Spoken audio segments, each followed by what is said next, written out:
Acheter ou louer en Israël, c'est la grande question, n'est-ce pas? Le dilemme qui concerne tellement de monde. Qu'on vienne d'arriver ou qu'on soit là depuis des années, cette décision, elle façonne complètement notre avenir, tant sur le plan financier que personnel. Alors ensemble, on va décortiquer tout ça pour y voir un peu plus clair. Mais avant toute chose, il faut qu'on torde le cou à une idée reçue, une qui a la vie dure. Beaucoup de gens sont persuadés que la pierre, en Israël, ça ne peut que monter, monter, monter. Sauf que la réalité, elle est bien plus nuancée. Le marché, il a des hauts, il a des bas. Bref, il fonctionne par cycle. C'est hyper important de garder ça en tête pour baser notre analyse sur des faits, et pas juste sur des croyances. En fait, ce n'est pas qu'une question d'argent, c'est un vrai choix de vie. Et il n'y a pas de bonne ou de mauvaise réponse, pas de solution miracle qui marcherait pour tout le monde. C'est pour ça qu'on va aborder la question comme un guide, en se concentrant sur ce qui compte vraiment pour chaque situation personnelle. Allez, commençons par le rêve de beaucoup de monde, devenir propriétaire. Pourquoi est-ce que cet objectif est si fort? Eh bien parce qu'il touche à des choses fondamentales, le besoin de sécurité, la stabilité et bien sûr l'idée de construire quelque chose de durable pour sa famille, un patrimoine. Être propriétaire, c'est vraiment une combinaison d'avantages à la fois émotionnels et financiers. D'un côté, il y a ce sentiment de sécurité, le fait de se dire « ça y est, je suis chez moi ». Et puis la liberté de pouvoir casser un mur ou de repeindre en vert fluo si ça nous chante sans demander la permission à qui que ce soit.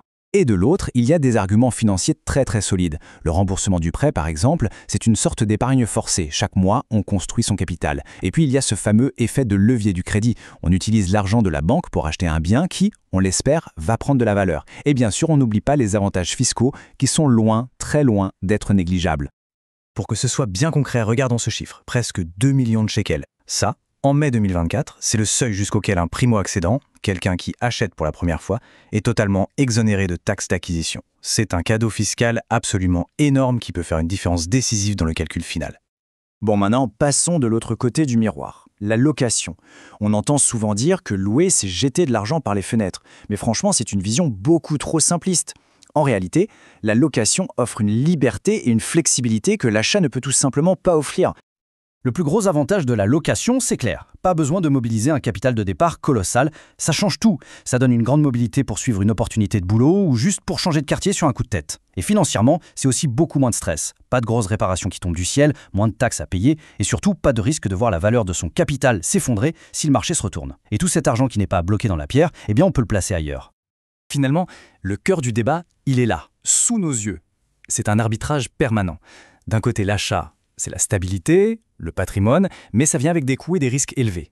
De l'autre, la location, c'est la flexibilité, moins de responsabilité et la possibilité de diversifier ses investissements. Il n'y a pas une colonne qui est meilleure que l'autre en soi. Tout dépend vraiment des priorités de chacun. Alors, comment on tranche? Sortons des généralités pour rentrer dans le concret. La bonne décision, elle ne se trouve pas dans une formule magique, mais dans une analyse vraiment rigoureuse de sa propre situation financière. C'est un calcul qui est purement personnel. Alors, par où on commence? Voici 3 étapes absolument fondamentales. D'abord, de quel apport on dispose, mais vraiment. Ensuite, quelle est notre capacité de remboursement chaque mois? C'est ce qu'on appelle le cash flow. Est-ce que les mensualités d'un prêt seraient bien plus élevées qu'un loyer? Et enfin, un point crucial, il faut calculer le coût total de l'acquisition.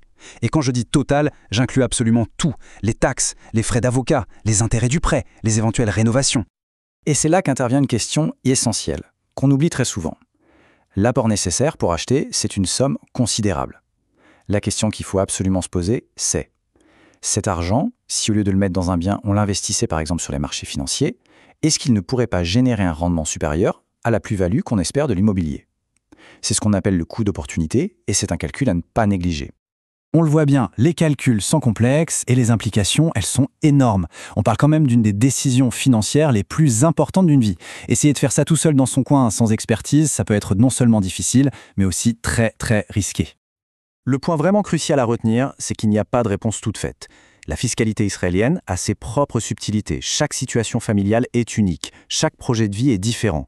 Se faire accompagner par des experts, que ce soit des conseillers financiers ou des experts comptables, ce n'est pas un luxe. C'est une nécessité pour prendre une décision éclairée et surtout optimisée. Et au final, après tous les tableaux Excel, tous les calculs et toutes les analyses, la décision revient à cette question fondamentale. Où est-ce qu'on se voit dans 5 ans, 10 ans, 20 ans? Est-ce qu'on privilégie l'enracinement, la construction d'un foyer stable, ou est-ce qu'on préfère garder la liberté de pouvoir s'adapter à toutes les opportunités que la vie nous offre? La meilleure décision, ce sera toujours celle qui est alignée non seulement avec son portefeuille, mais avant tout avec ses aspirations les plus profondes.